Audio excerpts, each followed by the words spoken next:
What's happening, everyone? It has all been going on at Liverpool, hasn't it? And as a result, I've been talking about them an awful lot on this channel. So I thought it only right to source the opinion of one of the most insightful and knowledgeable chaps that you will ever listen to talk about football, particularly when it comes to Liverpool. That man is an old mate from the overlap. It's Gareth Roberts, known as Robbo, who does some fantastic work for football fans up and down the country with the spirit of Shankly. It's an honour to welcome Robbo onto the channel. Robbo, such a joy to have you on the channel, mate. How are you? I'm good, mate. Yeah, I'm trying to have a little break and a little rest from football, but then it's incredibly exciting because Liverpool are having a big splurge, so that's Yeah. exciting, isn't it? I mean, there's only one place to start with regard to that, isn't there? I mean, this signing of Florian Wirtz, adopting the mantra of strengthening when strong, is how dynasties are created.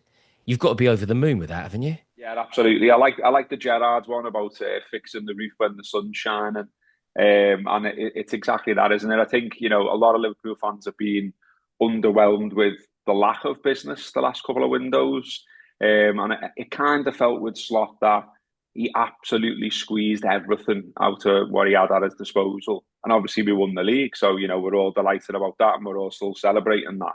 But equally, it felt as though he needed to do something big, something to stay ahead of the chase and pack, and something statement as well. And it's all of those things, isn't it? I mean, to sort of be nipping in and knocking Man City out the way and knocking Bayern Munich out the way and getting them in on a deal which, according to all the reports, doesn't make him the top earner. So they haven't just gone there and thrown absolute cash at him to get him to come here. It seems like he really does want to come here, which I always think makes a big difference. Yeah, it's really exciting. It's Mm. really exciting. It'll obviously add a new dimension to Liverpool. I think you'll be used to this as a Chelsea fan as well. How many home games have you gone to over the years where teams turn up and they have no interest in Yeah. winning the game? Yeah. They just sit deep and say, "Go on, then you break us down." And Liverpool win the league, so it seems mad to criticise in any way, but we still seen that, and there was still time. We got over the line, we got things won. There was still times where you're like, just a little sprinkle of stardust, a little bit more creativity could really help us here. And he looks like the man to do it, doesn't he? I mean, we've all been sort of investing our time into YouTubes and everything else, watching all the skills, reading all the backstory. Seems he wasn't allowed to watch television as a I kid saw because he was that. just busy playing football, Yeah, I saw that. I playing thought it was football. good though, Gareth. I thought it was really good. Yeah, There were two things that I picked up, maybe from the same interview. It was that, and did you see the other thing about when he got the move to Bayer Leverkusen? He lived on 150 euros a month. yeah, I saw that. Yeah, I thought so that he's was so he's good. yeah, You he's know had how like a you said he's not there grounded. for the money. Yeah, Yeah, he seems to have like a real grounded, upbringing and experience, and he doesn't seem to be. He's got the superstar skills, but he doesn't have the superstar temperament. He doesn't think he's a pop star. He's maybe, dare I say, not knocking around Monaco wearing an outfit that makes him look like a painter and decorator, Trent. So uh, so yeah, really excited. I mean, look, this is meant to be the time when you're fixing the fence and going on holiday and all of those kind of things. But all of this stuff's made it really exciting. I'm not normally one who, until it's done and I see the player and there's the press conference, I don't get too excited because there's so much gossip now. You don't know what's true or false. But with this one, it's like yeah. it's a hundred up to 116 million, a record signing. Like I say, it's a real statement of intent. And he's 22 years old. Yeah, So it's the potential for the future. It's twofold, isn't it? It's the player he is today, plus the player he might be tomorrow. It's yeah, absolutely. fantastic. What do you think in terms of the elevation of the team? Because I've spoken about Wirtz of a lot. He's such a good player, such a great signing for Liverpool, such a good signing for the Premier League. I think it's good to bring these mercurial talents into the league. One thing I've said that's been challenged. I initially just assumed that he would take Szoboszlai's place in the team, but in the YouTube comments, I do always read the comments. A lot of people are suggesting that that's not definitely the case. Where do you see him slotting into the side? Yeah, it's interesting that because I think Szoboszlai is an interesting one in that there are some people that sort of underrate him or don't rate him even, and then there are plenty that really do. And he's got loads of energy, unbelievable energy actually. If you think about when we went to Man City and got the result there away from home. So Bosley that day collapsed in a heap at the end of the game. He put so much into it. So I think he's well liked for that reason. There's been maybe a little bit of a question mark at times about has he got the creativity, but back to what I was saying before. So where where Wirtz actually slots into the team is really interesting. And I think what's key is that he's got versatility, hasn't he? He can play as a 10, he could probably be a false 9, he can go out to the left. So, that therefore presents lots of options. And, I think it remains to be seen what Liverpool do the rest of the summer. I mean, there's talk that Núñez will go and therefore Liverpool will be in for a 9 as well. But I wonder because, you think about the front three we had, the celebrated, rightly so, front three that we had of Salah, Mm. Mane, Firmino. None of those are like an out and out pure number 9 striker.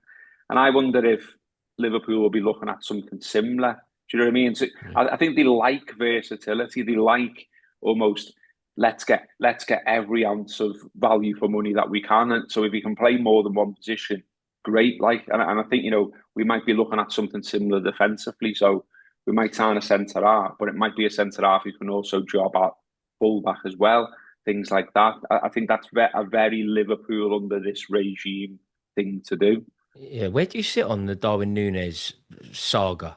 Because whatever you think of his maybe profligacy in front of goal, I think he's a good Yeah. player. I really do. And when you think about every other club who's desperate to sign a centre forward, I honestly don't believe that any of the centre forwards that are linked with Arsenal, linked with Manchester United, were linked with Chelsea pre the Delap signing. I don't think any of them, Gareth, are better than Núñez. Gyökeres isn't a better player than Darwin Núñez, in my opinion. I think there's a thing where it kind of feels to me that it's reached a natural end. I think if you look towards the back end of the season, slots not starting them and things like that, which always, speaks volumes. Um, I think, as you've already mentioned, there's been too many times really in front of goal when he hasn't delivered when he's really needed to. That said, I was saying on my own podcast last night that, there are memories there, there are moments there. And, one of the best for me is Newcastle away, where we're Mm. down to 10 men. And, Yeah, Núñez comes off the bench and wins it for us. And, the two great finishes that day. yeah, And those finishes at that time came around a time when it'd been put out there that he'd been working with a coach directly on his finishing. So yeah, all of a sudden you were like, hang on, he's got he's got cool-headed finishes now, allied to the madness. And yeah. that's all he's sort of missing for me. He's got so much to offer, but it's just upstairs with him, and it's getting his mind right. And you can see sort of when he first comes to the Premier League, he's getting sent off and things like that, Mm. and you're like, is this where we go? Um, he calmed down a little bit, but it's still there. It's still burning inside him, and I guess it's the same kind of thing where the same similar debate to what we're having about Bellingham right now about Yeah. does that sort of make him the player he is, and can you coach it out of him, and if you do, does he then become something different? I think there is something there to work with. Like I say, I just kind of feel like it's reached its natural end with Liverpool. I don't think Slot particularly fancies him either. It just doesn't seem like he's in the plans. Mm. There's a lot. There's also talk of Jota leaving. If Núñez and Jota leave, Mm, obviously Harvey Elliott has been quite transparent. He said that he's open to yeah, considering his future. Do you feel like more need to come in? If those three end up leaving, you'll have to sign someone up front, won't you? you'd think so, mate. Yeah, I think there's been saying this for sort of weeks, months, really. That there's sort of question marks over a lot of players, but I can't see that they all go. Because No. otherwise, we're going to have to sign a new team virtually. Do you know what I mean? I think, if one goes, maybe another one doesn't go, that kind of thing. Because we've been linked with, or Diaz has been linked with a move away as well. Now, for me, I wouldn't be selling him. But equally, I understand that if he's approaching the last 2 years of his contract and he's 28, he's sort of at like a prime time to sell him. And if Barcelona, as an example, want to pay top whack, I think that might interest again the team Mm. that basically run all of this because that's a very Liverpool under this regime thing to do.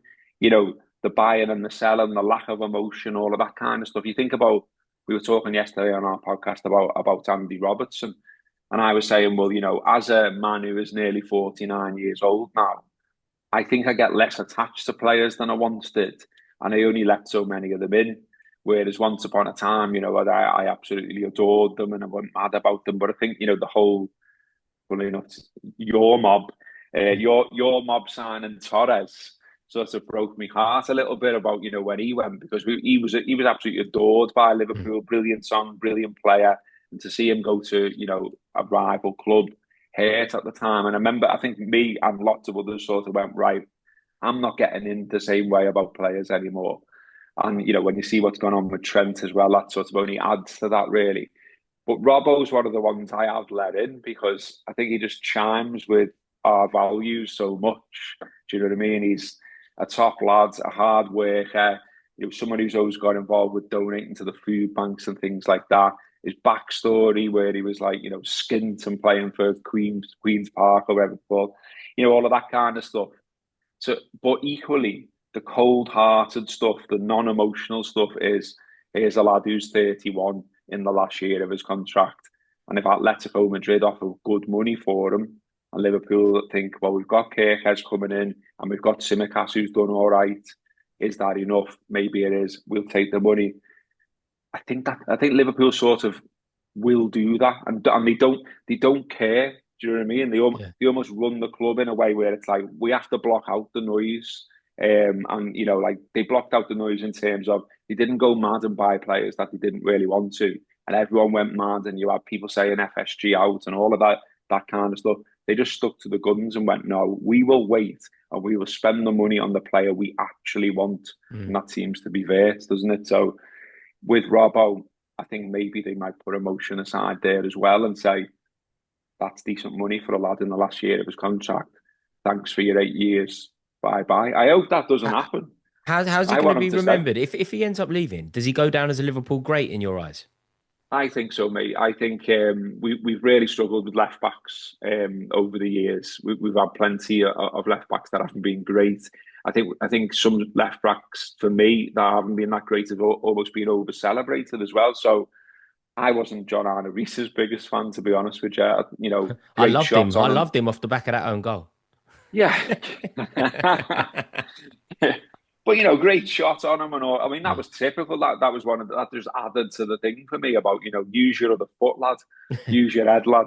Yeah. But he was a frustrating watch for me. And okay, he pulled some spectacular goals out of the back, but not a brilliant left back by any stretch. And Aurelio was good, but he was always injured.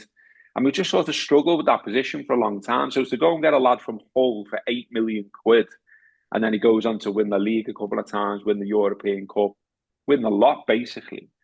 He's been. I mean, what a value buy that is! What a brilliant buy that is! And yeah, I think he deserves to go up there. The only thing I said last night was, if he goes to Atletico and in his press conference starts speaking Spanish, that'll blow my mind.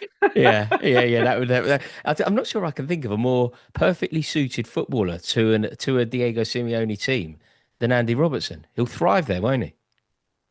Think so, wouldn't you? I think you can see why he fancies him. You Mm. can't, yeah, because you're like, he will absolutely love him. He runs forever. He gets stuck in. He's a niggly player. He's got a bit of shit arsery around him. Yeah, Simeone all over, yeah, isn't yeah. it? Absolutely, he'll definitely thrive there. Obviously you mentioned Trent Alexander-Arnold. He's officially now gone. Without dwelling on that, Jeremy Frimpong's come in. This is interesting. Do you know Yeah. what I heard? You'll be able to shed some light on this. We're going into an AFCON, aren't we? This year, you're going to lose Mohamed Salah for a period of the season. A Liverpool fan called into to my Talk Sport show, and he said that when Salah is in AFCON, he believes that Jeremy Frimpong has what it takes to play as one of the front three. So he's a fullback who he thinks will be perfectly suited to deputise playing in front of Conor Bradley in a front three when Salah's at AFCON. That blew my mind. I'm not saying it's true or not true. I didn't really think about it until he said it. Well, can you shed any light on that theory? I think that's back to what I was saying before, though, isn't it, mate? About the versatility. So I think when they've looked at him, they thought he's gettable at a cheap price, basically for what he is and what his standing in the game is. He's definitely more attacker than defender, isn't he? Although he has played fullback. He's played fullback at Leverkusen. He's played fullback when he was at City. But he's known for his pace. He's known for getting forward. He's known for getting into the box. So I think it will probably be, between the two, horses for courses, depending on who the opposition is. Most of the time. So Bradley, is obviously not bad at getting forward himself, but is more defensively minded. Back to what I said before, though, if you're playing someone at home and they're shutting up shop and they're not going to attack you too much, they may be trying to hit you on the break. If Frimpong's an extra, attacking threat, attacking weapon, then I think that works. And look, maybe he will be pushed forward for Salah's absence. I mean, back to what I said before about Slot. Slot said himself in the weeks and months leading up to the end of the season that he thought we had a very good side and a very good squad. But he said something like, we're lacking a few weapons. So you thought then they're going to go out and do something. They're going to go out and, get some difference makers. And, bringing in 10, false 9, left wing or whatever he might be in Wirtz, all of the above. And then bringing in he'll be one of the fastest players in the league, Frimpong. If you look at his sprint and speed, it's unbelievable. So that's all stuff that's going to make Liverpool a different proposition. So We're not dynamic, standing isn't still. it? So, Yeah, I saw a stat about so Bosler. I think it's not that he had a bad season, but it was 7 goals, 7 goals last season. Vert scored 25. It's just not comparable, is it? that's what I mean. And it's a real difference maker, isn't it? And it just sends out such a great message, doesn't it? It's like, we're not standing still. We're not patting ourselves on the back. We're going early. We're getting players that we want at the start of the summer, not the Yeah. end of the summer. One of the things that Slot bemoaned last season when he came in was that not only did he sort of come in, not blind, I'm sure he knew what he was coming into, but, he come in and he didn't have that much time to work with any of the players. There was hardly any of them were around. It was just sort of, we'll just have to, build the plane on fire as we go. And okay, a lot of it was Klopp's team and, they all knew each other. But for him to make his individual tweaks and impose himself as a manager, it was perhaps more challenging than it is Mm. in a summer like this one. And you've heard them as well talk about, maybe Liverpool have an advantage in that, the likes of yourselves, Chelsea, are out in America playing this strange competition Mm. with 50,000 empty seats. And meanwhile, our lads are knocking around sipping a cocktail on the beach. So, it's like, we should be fresh and ready to go, and perhaps fresher and more ready to go than yourselves will be, City will be. And I think the idea seems to be, let's have a fast start and let's go straight at it, because we used to say, didn't we, it's a marathon, not a sprint. Yeah. And it's just a continual sprint now. There is no bit where you can jog. There is no bit where you can pace yourself. It's so competitive now that you have to absolutely go at it. And you'd expect a stronger Arsenal. You'd expect the stronger City. Yourselves, Chelsea were looking good at the back end of the season. Obviously, won a trophy. So there's no time for standing still, basically. And so I'm Mm. delighted that Liverpool aren't. And as you said before, we know Wirtz, we know Kirkes. Wirtz is meant to be the end of the week. Kirkes shouldn't be far behind. But what else is there? And the little reports already coming out last couple of days, that isn't where Liverpool are going to stop. They're going to carry on. I mean, some of it looks fanciful. I mean, I've seen someone linking us with Isak, and I just thought, I can't see that. I No. mean, I'd love it. I'd be out for a week if that happened. Yeah. But Just costs too much money though, wouldn't it? I mean, he's such a yeah, good player. I think he's the best player that yeah, you could possibly sign, but he's just going to cost a fortune. I can't see that. And in a summer where you're already, committing to Mm. 116 million and the wages on top, um, Too much. what would it take for Isak? What are you looking at, 200 million or something like that? Can't Yeah. see it. What's the expectation for you then next season now? Obviously, winning it last year was probably not the expectation, but they No, shift very quickly, don't they? When you become champions, suddenly, like what I will always do, when people ask me my prediction for the new season, I will always pay, this is regardless of who's won the league, I will always pay the courtesy to the champions of acknowledging them. Like whether I think they'll do it again isn't always a thing. Like with Leicester, for example, I didn't think they'd do it again. But you go, hang on, they're champions for a reason, and they deserve the respect of that. Do you feel like you can do something that you've never done in the Premier League era, in fact, and retain a Premier League yeah, title? yeah. I mean, the last time we retained the title was 1984. We won three on the spin. In Mm. fact, and then since then it's not been done by Liverpool. So that is the challenge. That's what we'd all love to do. That's what we'd all love to see. We've come head to head now with with Manchester United on titles, and we'd like to go one ahead to say we are de facto the most successful team in the league. I mean, we are anyway when you count on all of those, but you know what I mean in terms of league titles, that would mean a lot to us after being so many years behind them. And I think that is the aim and that is the goal, and that whether it's the expectation, I'm never sure about setting that as an expectation. I don't think you can expect to win the league. Expect to challenge for the league, yes, and I think we will do. Expect to win it. I kind of think that's unfair from any set of football fans, because I just think there is a level of randomness and a level of chance. And if there wasn't a randomness and chance, I doubt we'd all be watching it in our thousands. So my expectation is to challenge for everything. I think, in every competition that Liverpool enter next season, we should be looking to try and win the thing. And that isn't me saying quadruples before Mm. someone randomly, Yeah. but you know what I mean? I just think, that's where we are now as a club. That's where we are as a squad. I think the manager's shown what he's about. We're getting more players in of greater quality. Why not? And in terms of who you think is the challenge, who you scared of? Is it City again? Obviously, it was all a bit weird last year, Yeah. wasn't it? You've had your Yeah. duels with City. Obviously, a previous era, you've had them with Arsenal. You've had them with Manchester United, although not necessarily for a title lately. Um, who is it next year? Are you back to City? Are you scared of Arsenal, or is it someone totally different? I mean, you're always wary of City just because, the money they can spend and they've been spending again, haven't they? Guardiola, whatever you think of him, and, is obviously a genius manager. There is talk, of course, of him. This is his last contract, maybe, and will he go now? And they still, of course, have the charges hanging over the head. So who knows how that unfolds? There's a little bit of a rumor kicking around. I don't know where it's come from. I very much doubt it's true, but I like to dream Yeah. that one of the reasons Wirtz has chosen Liverpool is that he's had some kind of hat tip about where the Chargers thing is going. I heard something serious. Funny how these things develop, isn't it? Like you're hearing the Liverpool, like you're hearing what's on the streets of Liverpool. I'm hearing the London thing. Do you know what? The same motivation was put to me in a pub. The reason that he's not chosen City, the reason why City had to PR the situation and almost pretend that they pulled out, it was nothing to do with them finding him too expensive. Obviously, they didn't find him too expensive. He asked Guardiola about his commitment to City, and Yeah. apparently it was lukewarm that he'd be there beyond 2027. And as a result, Wirtz said, "Nah, possible, isn't it?" Again, we can dream, can't we? I mean, I'd love to think this is the beginning of a City implosion, but equally, I wouldn't be surprised if they come back, Mm. come back hard. They've already signed some players. They've already got good players there. Great manager. So, you absolutely do not rule them out, do you? And then Arsenal, well, how long have we been talking about they need a striker, they need a striker, they need a striker. They still need a striker. They still haven't bought a striker. If they do buy one, you think they'd be a stronger proposition. Me personally, as a Liverpool fan, and just what I see looking in, I remain a little bit unconvinced about Arteta. I've got to be honest.